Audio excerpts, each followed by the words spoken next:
Hello, family. This is your friend Kenesha, and welcome to another episode of TransFormNation Thursday. This is an opportunity where we get to talk about how can we influence and change our families, our neighborhood, our job, our state, and this world. Remember, Transformation Tuesdays is all about us changing ourselves. And then on Transformation Thursdays, we want to extend our reach out into the world. So last Thursday, we talked about the caricature of character.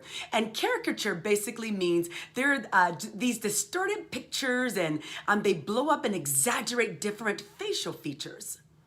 But we want our character to have a caricature where it's extended and exaggerated and big, because that's a good thing. We want to have good character that's big. And then on Tuesday, we talked about this notion of small up yourself.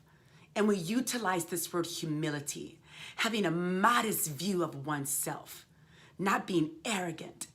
So then we look at this other word, which we don't like, in the manner that we're going to use it today, which is pride. And I'll read to you. There are many different definitions of pride, but for today, we'll talk about this vantage point. It says it's the quality of having an excessively high opinion of oneself or one's own importance. And so we want to be people who are humble so we can go out and influence others. So here's some quotes about humility and pride. Here's one by Ezra Taft Benson. It says this: pride is concerned with who is right. Humility is concerned with what is right. Have you ever been in an argument or a debate over something and it left the form of what was right and you were just in it to win it? Pride. Here's another quote by Max Lucado. It says, a man who wants to lead the orchestra must turn his back on the crowd.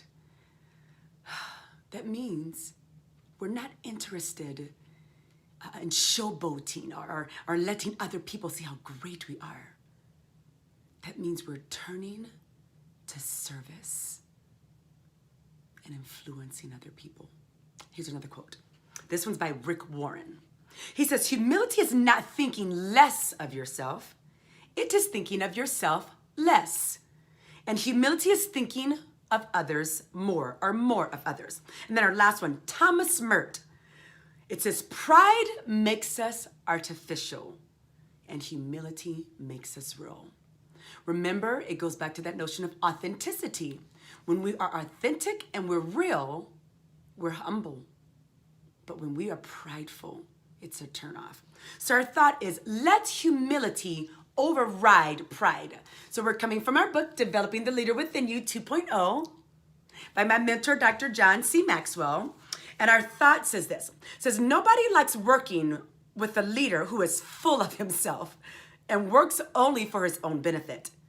People want to work with the leader who displays humility. Then he says on page 63, in college, I read these words written by Thomas A. Kempis. Be not angry that you cannot make others as you wish them to be. And here's the kicker. Since you cannot make yourself as you wish to be. And he said that made a strong impression on him, because at that time he did want to change others and myself likewise. So this made an impression on me as well. I had to learn, he said, how to focus on changing and improving myself. That happens only when you acknowledge that your flaws are great enough that they need to be addressed. That requires and creates humility. And when you begin to develop humility, you are in a better position to serve the people that you lead. So how can we, again, create this notion of being humble? Because we want humility to override pride. And it's this thought of being a person that's a leader that shares their influence. And it says this collaborative influence. How do we do that? We get others involved. It's not just about what our thoughts are. We ask people questions. Leaders, we just like to direct. We have to ask questions. This is how we gain influence. And then our other thought, it's shared leadership. We don't have to have all of the power. Give away some of the power and the decision making to others. That's going to increase your humbleness and it's going to decrease pride. And here's our final question. How can you be more collaborative within your realm of influence to increase humility, thereby decreasing pride? This is your friend Kenesha. Let's go out and increase in our humility. Love you. Have a good week.